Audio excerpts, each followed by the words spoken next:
حاج يرمي الشيطان بطريقته فليجاهد.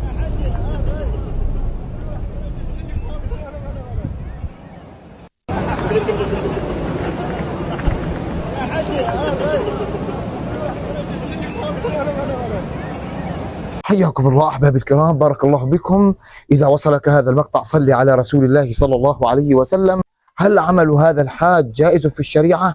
أيها الإخوة الكرام، شاركوا هذا المقطع على أوسع نطاق ونبهوا إخوانكم الحجاج. هذا العمل منافي في شريعة الله سبحانه وتعالى ومنافي السنة.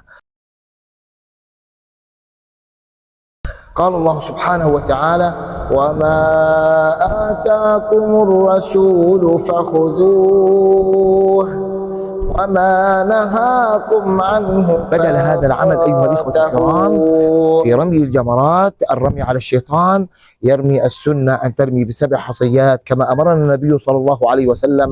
هذا أيها الإخوة الكرام عمل لا يجوز في الحج، ولا يجوز ولا ينبغي من إنسان مسلم، بل عليه أن يستغفر الله سبحانه وتعالى وأن يعود إلى رشده ويرمي كما أمرنا النبي صلى الله عليه وسلم، يرمي الشيطان كما أمر النبي صلى الله عليه وسلم.